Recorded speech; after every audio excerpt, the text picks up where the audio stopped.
your voice is one of the most powerful tools you have when you suffer a spinal cord injury.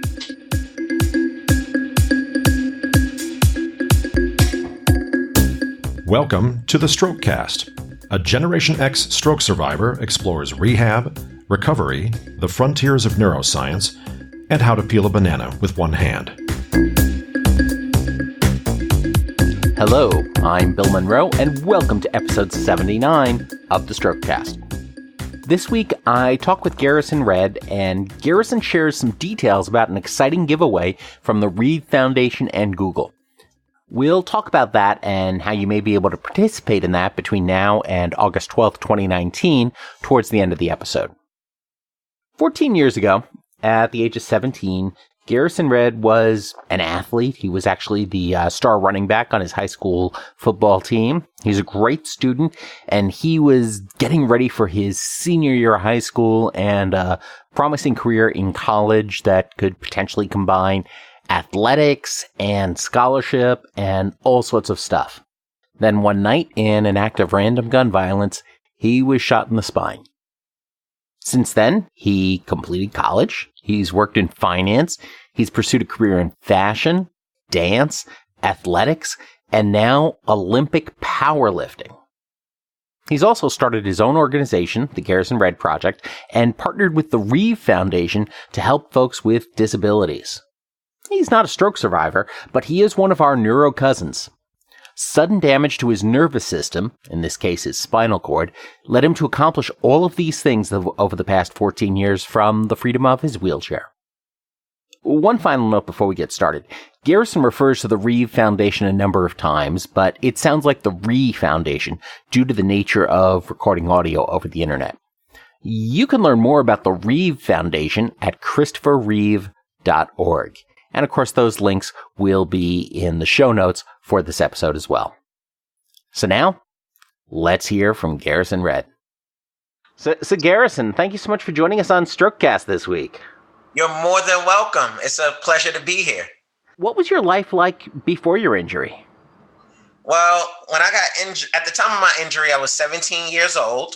And life up until then was awesome. I mean, I played football. I did everything a teenager would do, a young kid would do. I played tons of sports, football, baseball, basketball. I was always into athletics because my parents, they always, kept me into athletics, kept my head in the books, things of that nature. So that way I could grow up and be very successful. So, that was pretty much it. I was everyday child. So it sounds like you had a pretty good balance then growing up. Yeah, I can honestly say that. As far as my parents, they always encouraged me, also gave me that will to go out there and be the best version of myself. Well, great. It certainly sounds like that benefited you a lot in the long run. So what happened that day? That day was an ordinary day. I mean, I remember it was in August and it was hot. And actually, I was preparing to go on a boat ride the next day. And I remember there was a guy that just walked up to me and a group of my friends. This was around 12 a.m. He asked a few questions, and then he just pulled out a gun and started shooting. And I was the closest one to him. And the bullet hit me right above my hip, which crossed through my body and burnt the nerve surrounding my spinal cord. Wow. I mean, one of the things that your story has in common with a lot of the stroke survivors we talk with is that you're fine for years up until that very moment when you're not.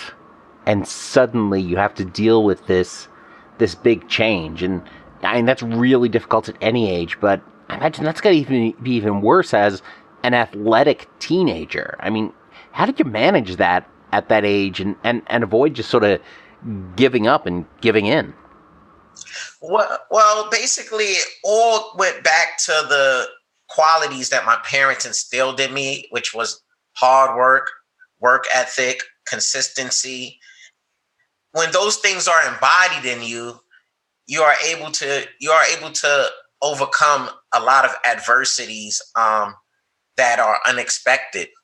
So, I mean, when I woke up in a hospital, I thought I was pretty much in a dream. It felt like, something like the worst nightmare you could ever imagine. However, I remember the doctor came to me and she was like, I know, you played football, had a promising career, potentially a promising career in, football. And I remember she said, but you're also a leader. So you don't necessarily have to be the player. You could always be the coach.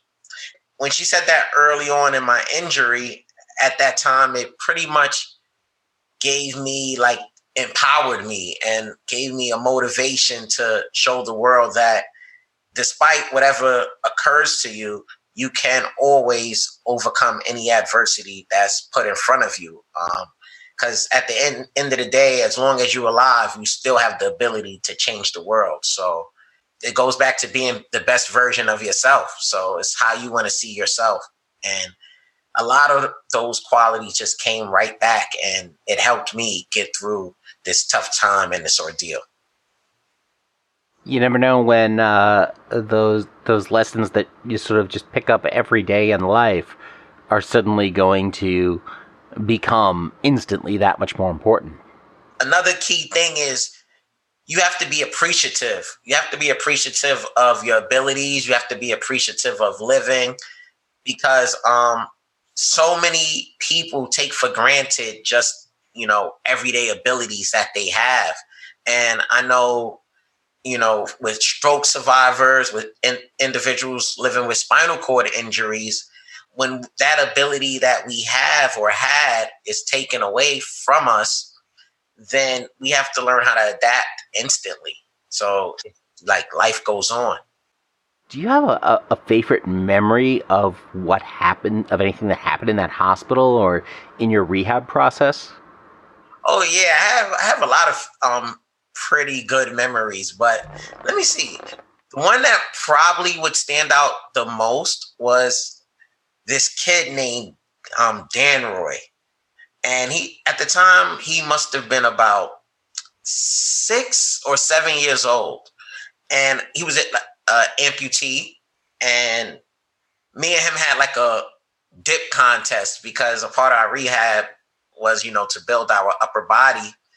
And that was, and our balance. And that was like his therapist and my therapist said, let them get together and have a dip contest. And this 6-year-old kid was like extremely strong. Like it was unbelievable how many dips he could do at 6 years old. And I'm like, this is amazing.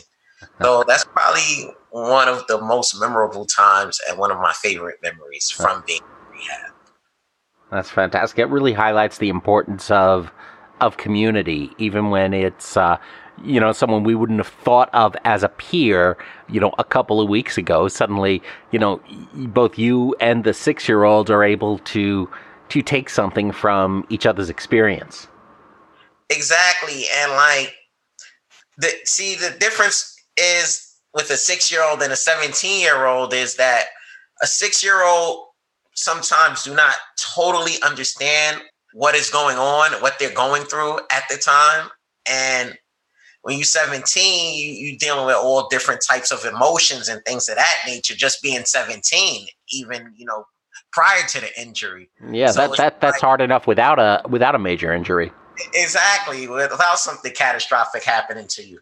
And to see how, this kid is smiling every day and just motivated, it inspired me to just, go forward and just try to, be influential for other individuals that face spinal cord injuries.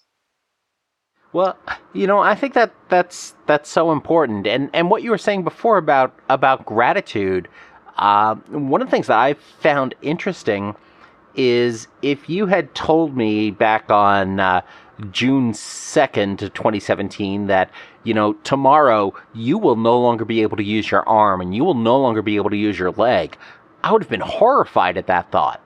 But after going through the experience, I realized, yeah, that sucks, but I am still so lucky. And that's one of the things I hear from a lot of other stroke survivors is that they feel so lucky with how things did turn out, not minimizing the problems they're dealing with and how much, the disabilities complicate life, but overall that sense of luck and gratitude to be alive and to still have an opportunity to change the world.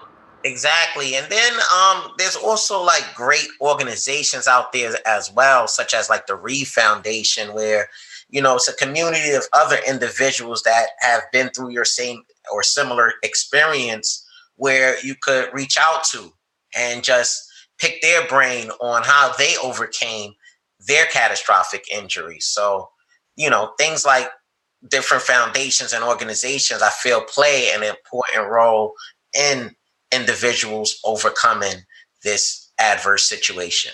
Absolutely. How did you first connect with some of those organizations? Well, I went to NYU Rusk for rehabilitation, and there was social workers there that helped connect my parents with these organizations. Due to the fact that it's like, with spinal cord injury, stroke survivors, injuries. We're all neuro cousins. Exactly. So, like, it's something you never prepare for. Right. That's the key. Like, you don't prepare.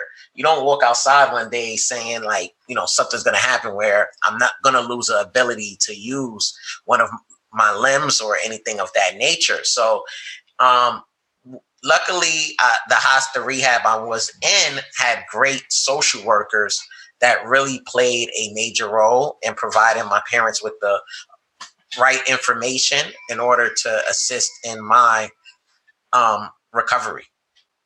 Yeah, and that's so important to be able to listen to those resources and to be able to, either yourself or if you're a caregiver, parents, spouse, whomever, when you're in that situation, to be able to ask about those resources and request them. And when you find resources, to go back to your medical team and say, hey, I found this group, or I found this tool, or I found this other thing. Because so many folks in the medical field, they do amazing work, but they get extremely siloed and specialized in what they do.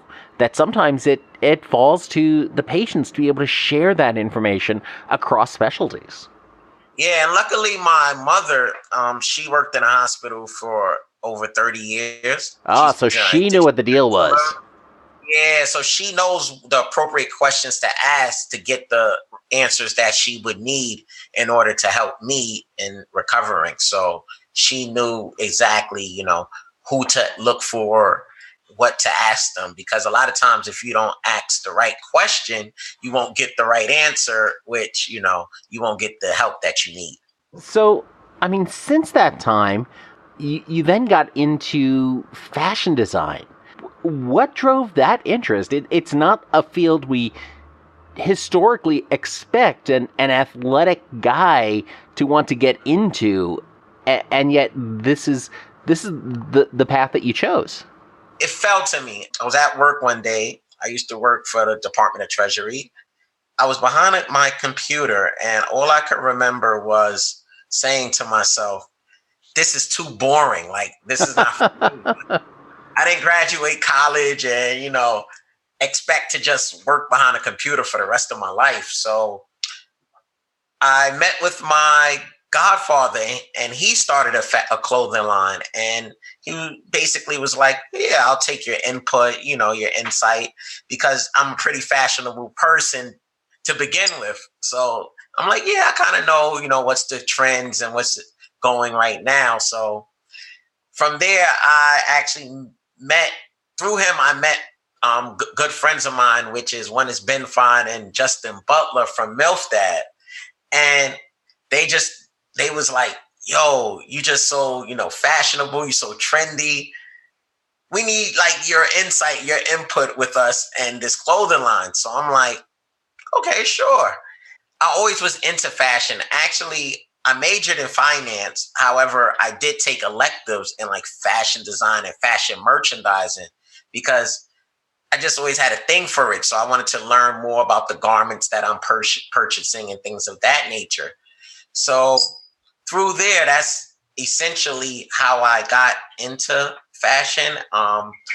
Also, I thought of different ways, that shirts can be designed in order for individuals with disabilities to have the maximum comfort and independence, because independence is a big thing when you are disabled. And to be able to put on a shirt yourself without needing assistance is a key. And a lot of times, you want to look trendy as well. So simple hacks such as using zippers instead of buttons is things that can really benefit individuals with disabilities. And that's kind of how I got involved in fashion and fashion design and things of that nature.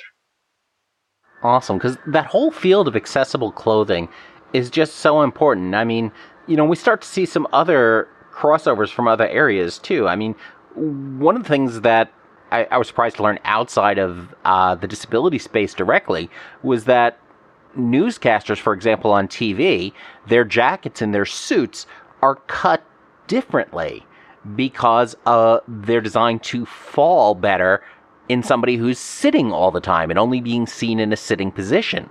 And I imagine as a wheelchair user, that becomes an issue as well. And there's a whole space for altering the design and the cut, in addition to the ability to simply get dressed and put things on by yourself. Exactly. And that was an important fact. I was unaware of that. That's the reason why newscasters' suits always fit like perfect every time I look. But that's an important fact. The other thing is affordability in fashion design. To have a suit tailored to your specifications for sitting, that does become a little pricey. So that's another way I'm trying to work with other organizations and individuals on figuring out a way that it can be affordable to individuals with disabilities. Absolutely. So many people don't realize that having disabilities is expensive, and not just for because of medical costs. Oh man, I tell people every day, you just don't know how expensive it is. Just see, they forget about certain abilities. Like, since I live in New York City, the subway is typically the most convenient way to get around New York City, and it's the quickest.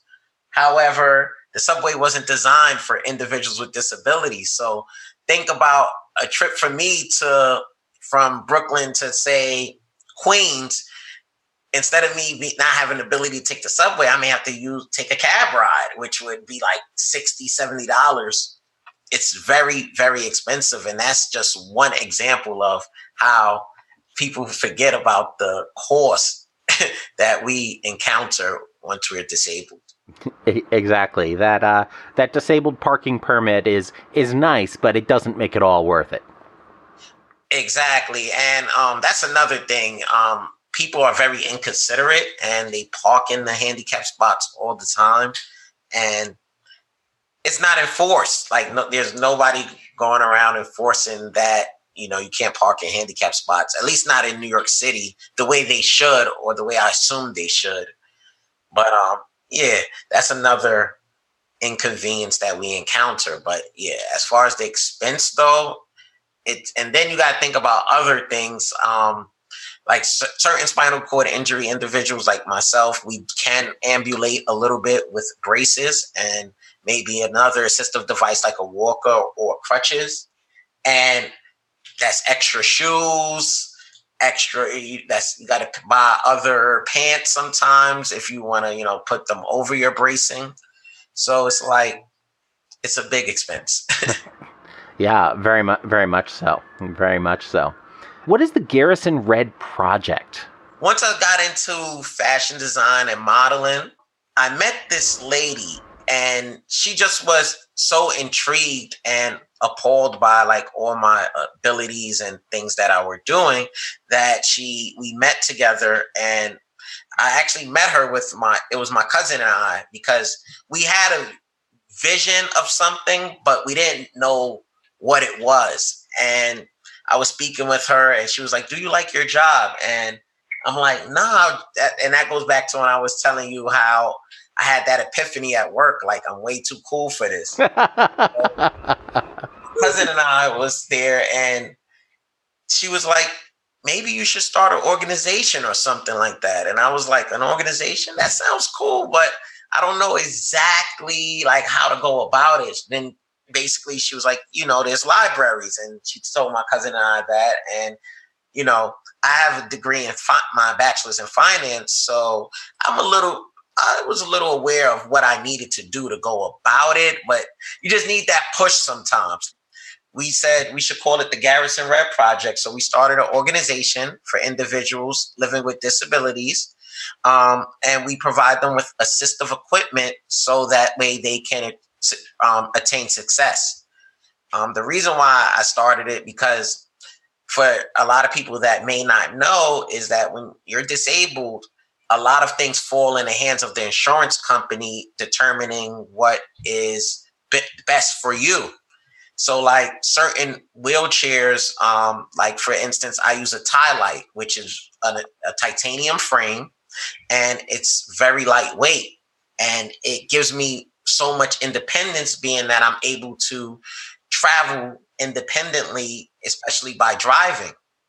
And me and my cousin and I was thinking, like, what if we could start an organization where we could provide individuals, certain number each year with titanium frame wheelchairs where they can replace either their standard wheelchair that they have or an aluminum frame, which could get them out there in the community and being more active, which could help in so many different ways due to the fact that the unemployment rate is over 70% for individuals with disabilities. And with that said and done, it's because they are independent. They may not have a walker to assist them with getting around outside in public or something along those lines. And that's why we said, you know what, let's give individuals an opportunity, to be as successful as I am. And I think I'm going to be way more successful in the future. But it's due to the fact that I'm very independent.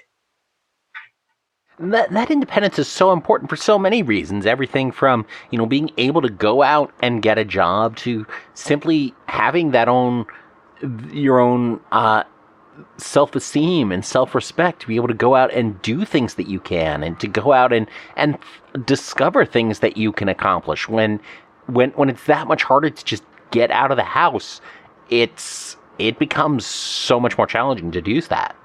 Exactly. And the thing with the Garrison Red Project, we host adaptive events such as adaptive climbing, adaptive yoga, walks, 5K races, to make the world more inclusive so that all individuals could come out and participate in these events.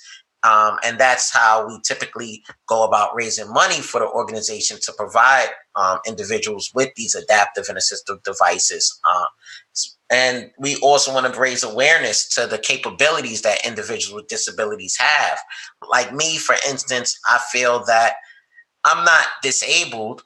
I'm an abled individual. I just may have a limitation as far as how I can go about doing certain things. Like, as for instance, I may not be able to walk up staircases, but I can always get on my backside and scoot up to get to the next level, or figure out another way of getting to the next level. So it's just a limitation, but I'm able. So I feel that the world needs to understand the abilities of individuals that are considered disabled.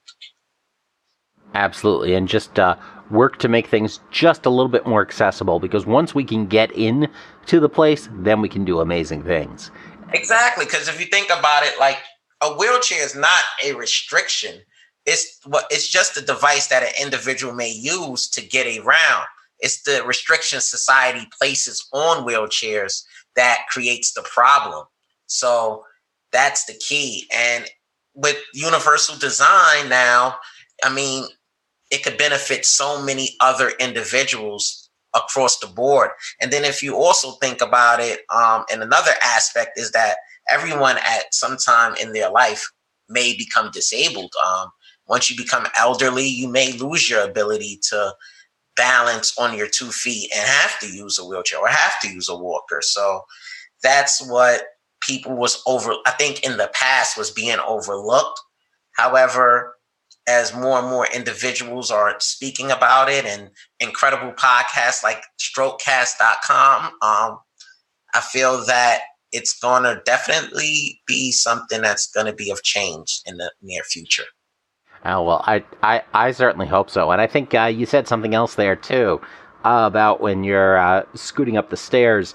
It's about getting to the next level. And really, that's about everything that we're doing, regardless of the adaptation, regardless of whether there are physical stairs in place. It's all about trying to figure out how we can take whatever it is we're doing to the next level. Exactly. And that's the key to life. So that's what I'm here for. And I'm trying to, motivate and inspire other individuals to, live your best life, to be the best version of yourself. And speaking of living your best life and being the best version of yourself, are we going to be seeing you in Tokyo next year at the Paralympics? I mean, how did that become a possibility? That's the goal. See, all right. So after the epiphany, after the modeling and the fashion design, at that time, I met an individual in the gym, actually. And the reason why I was going to the gym is because I started looking at statistics of the obesity rate in individuals that's living with spinal cord injuries. And I said, with all of these health-related diseases arising in America especially, I need to take, better care of my health. So I started going to the gym. As luck would have it, I met this individual who coached a wheelchair football team. So he invited me out to a practice. And at that time, I'm like, I'm a model. I can't really be falling on the floor, getting scratches on my face. And I was still working also. So I'm like, if I break something, how does that work? Like, it doesn't make sense. But since I had a background in playing football, I said, you know what? I'll go for it. Why not? You miss every shot you don't take. So I said, let me see what happens. And I went and I was like, I'll participate only under one condition. I play quarterback since you can't hit the quarterback. So I said, perfect. And I met this other guy named John Hammer, and he's the president of the Wheelchair Sports Federation. And he said, you look like you have great ability, that one day you could be a possible Paralympic athlete. So he connected me with a coach where he was going to teach me field sports such as javelin throwing, discus, and shot put.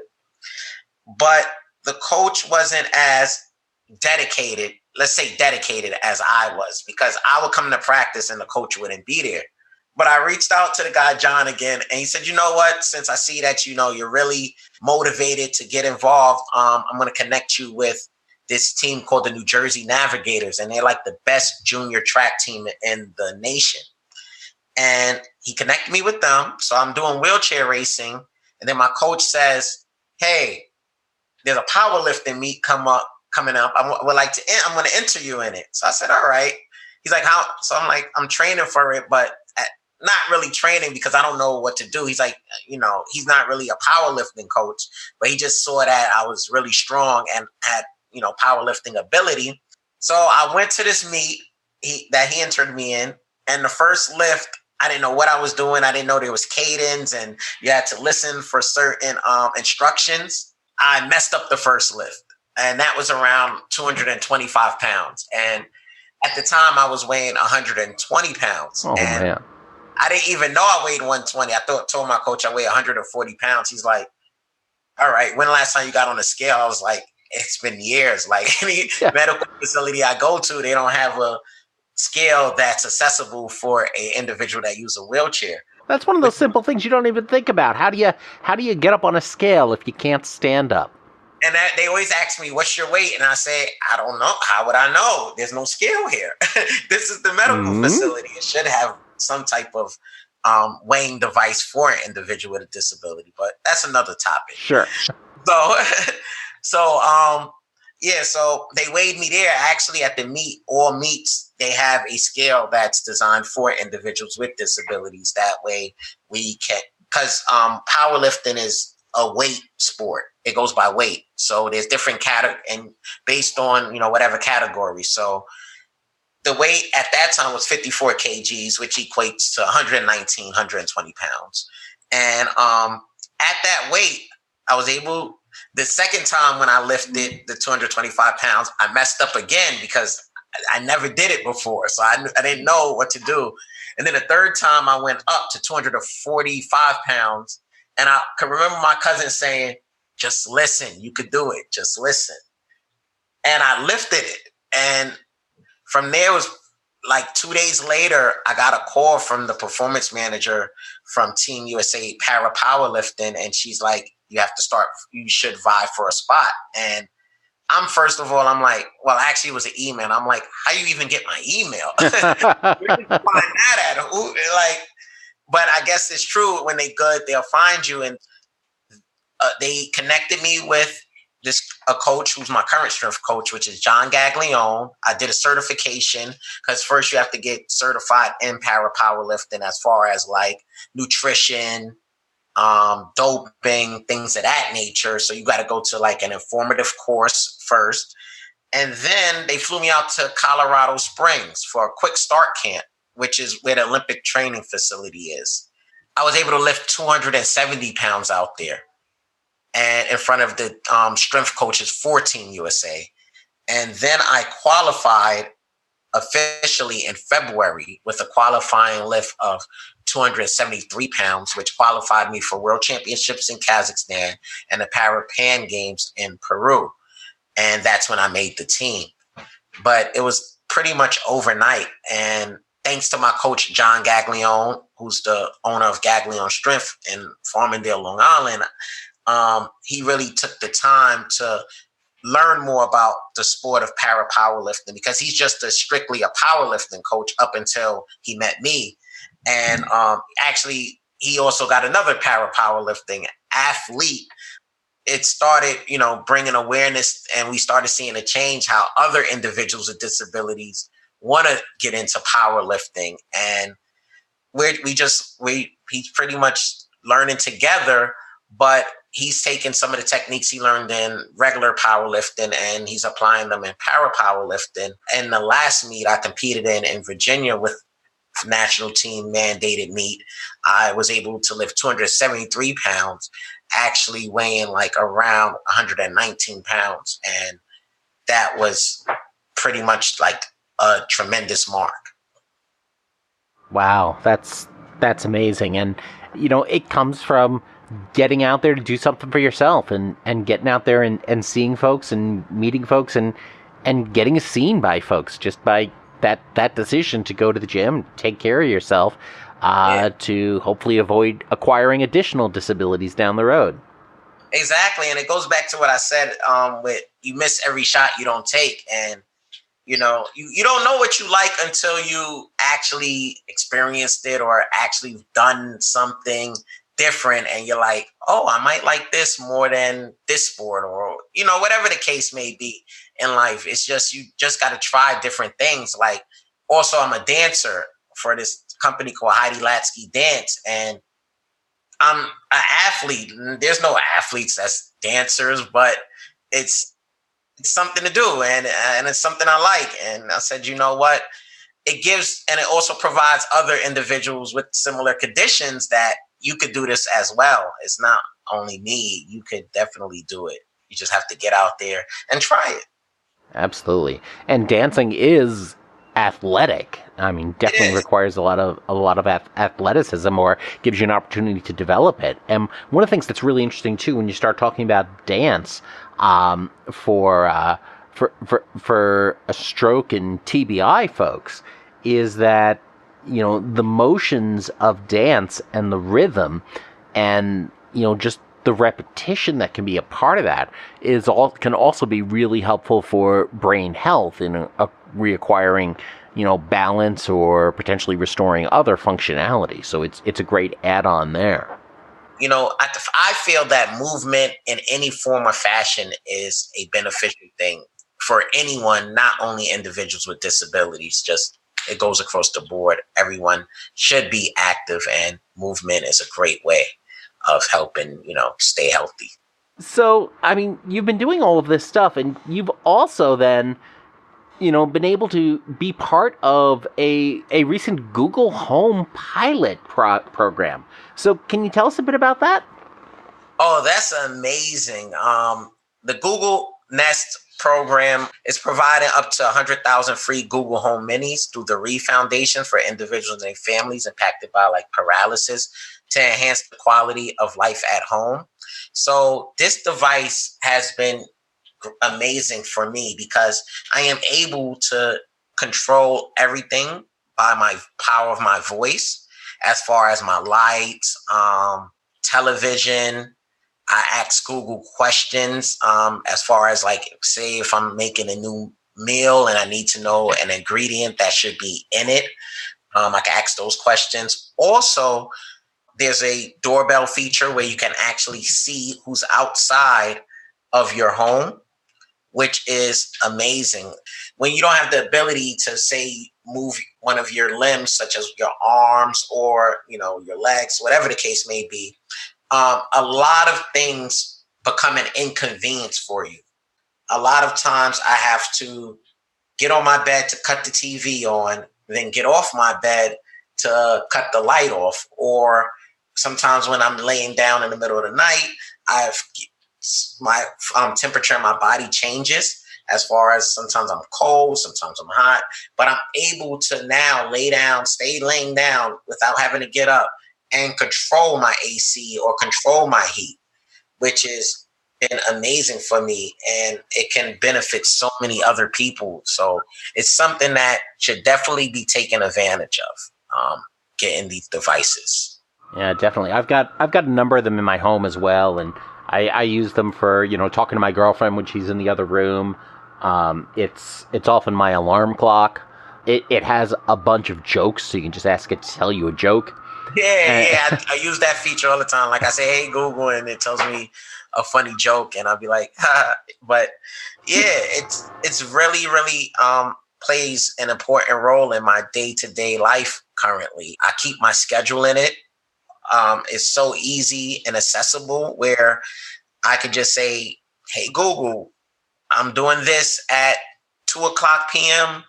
on such and such date," and it's there on my calendar instantly. So that's awesome. And for folks who may be working with some cognitive or memory challenges, you can also set it up to give you recurring reminders, say at 6 p.m. every day, to make sure you took your medication.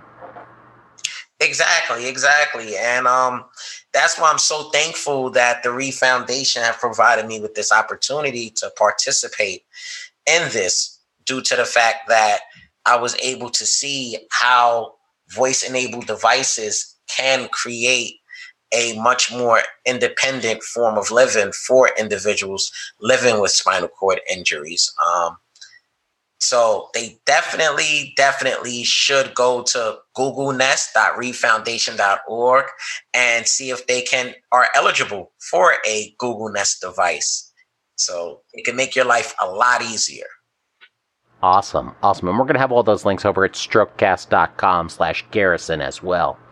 And of course, the other big thing with the Google Home Mini is that you can always go up to it and say, "Hey," activation word, "play the latest episode of the Strokecast podcast," or really any of the other podcasts that are out there. It's a great player for that stuff as well. I agree with you. And it goes right to it. And it's so amazing how you can control all of those features and from your voice, like turning on your favorite YouTube show. That's right. So, really awesome. So they're giving away, how many of these units is it? 100,000 free Google Home Minis they are giving away, and the offer to redeem the device ends on August 13th, 2019, and it's only available to U.S. residents. So I encourage everyone out there to go on googlenest.reedfoundation.org and confirm your eligibility. It's really, really amazing what you can do with this device. And you definitely got to share it using Power of Voice on all social media channels. Your voice is one of the most powerful tools you have when you suffer a spinal cord injury. Absolutely. And don't let your injury take away your voice, even if it takes away your literal voice. Your actual voice, the who you are, the things you want to communicate, the things you want to share, the impact you want to have on the world is not something any disability can take away from you. Yup, I agree with you on that one. So, yeah, it's very important. I encourage everyone to go visit the site to see if you're eligible, because it can really have a immediate impact on your daily living. Awesome. So Garrison, if folks want to know more about you and what you're up to, where should they go? Okay, you can find me on Instagram. My @name is Garrison Red. Also, the Garrison Red Project on Instagram is spelled, and Garrison Red is spelled my name, GarrisonRedd, and the Garrison Red Project, same way. As far as also on YouTube, Garrison Red, visit the GarrisonRedProject.org. That's the website. You can subscribe to get our daily updates, as well as we're looking for individuals that want to volunteer, want to assist us in sponsoring an event, things of that nature. You can definitely connect with us on there, as well as participants who want to participate in some of the events that we host. They're incredible. They're actually very active. All of our events are, because we are promoting health and fitness as well, because we feel that individuals with spinal cord injuries not often they know what's like the proper way of working out, or they don't always feel comfortable working out with individuals that are able-bodied, because they want to work out and learn from individuals that have similar injuries like themselves. So we host events such as of that nature.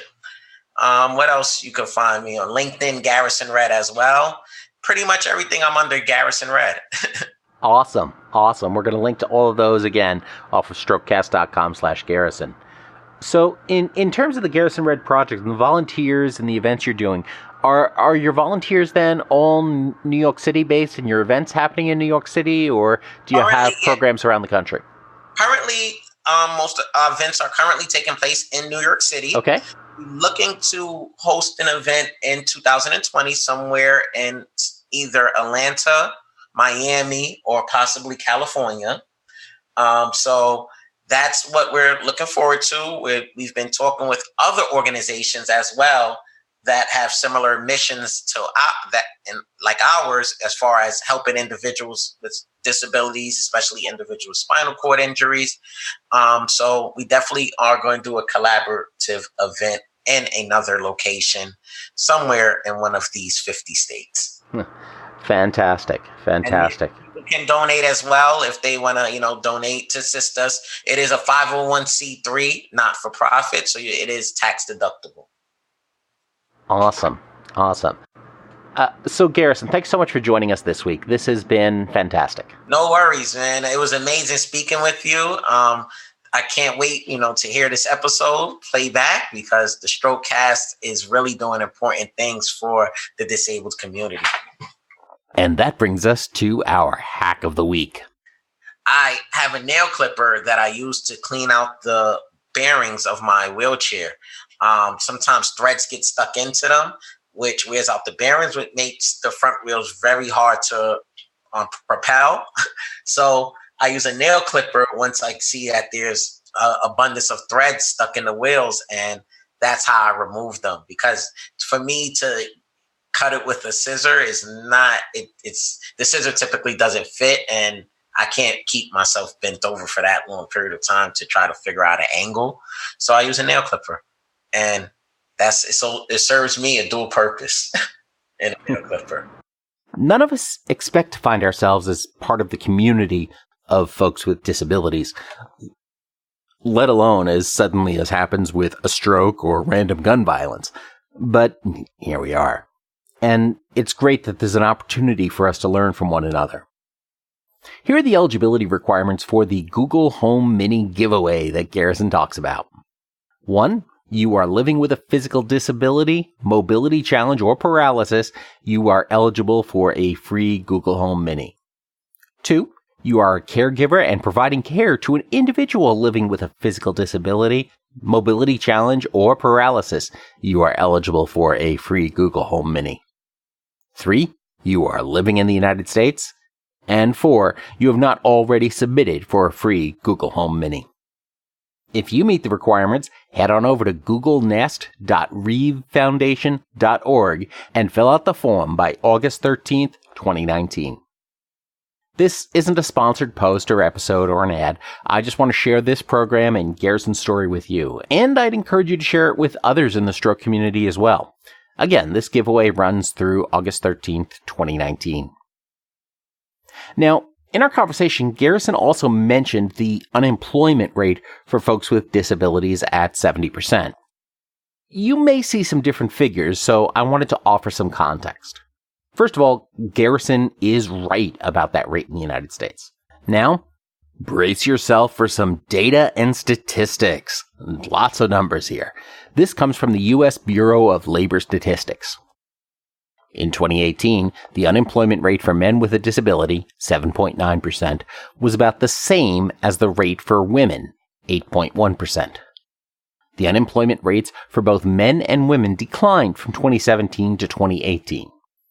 Jobless rates declined among whites and blacks with a disability in 2018, while the rates for Hispanics and Asians showed little change. For persons with a disability, blacks, 11.2%, and Hispanics, 9.8%, had higher unemployment rates than whites, 7.3%, and Asians, 7.1%, in 2018. Persons who are neither employed nor unemployed are not in the labor force. A large portion of persons with a disability, about 8 in 10, were not in the labor force in 2018, compared with about 3 in 10 of those with no disability. The thing is, the unemployment rate is different from the percent of people not working. I'll link to the report at strokecast.com/Garrison. In some cases, it's due to age. In others, it's due to structural barriers in society that keep people from working. The short response may be that folks are too disabled to work, but they are only too disabled because of a lack of accommodations that would allow them to work despite their deficits. Disabled is not a black and white term. It's relative and is really defined in context of the obstacles that someone faces to accomplishing what it is they want to accomplish. But really, that's a rant for another time. If you think you might be eligible for the Google Nest giveaway as a caregiver or survivor, head on over to googlenest.reevefoundation.org to apply for one of the 100,000 units they are giving away. Or just follow that same link at strokecast.com/Garrison. Follow the Garrison Red Project and Garrison's YouTube, Instagram, and other social channels by visiting the links at strokecast.com/Garrison to follow his journey to the Tokyo Paralympics and beyond. Do you know someone else who might benefit from the Google Home mini giveaway? Give them the link to strokecast.com/Garrison so they can learn more as well. And share that link on your own Instagram, Facebook, Twitter, or other channels, or just text strokecast.com/Garrison to 3 of your friends, relatives, or colleagues. And of course, as always, don't get best, get better. Thanks a lot. I'm Bill Monroe, and I'll talk to you next week.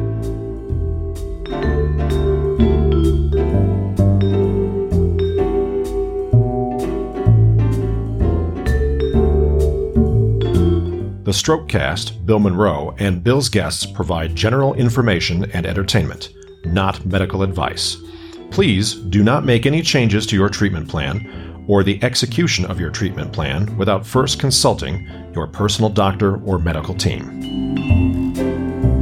The Strokecast is a proud production of the Currently Speaking Podcast Network.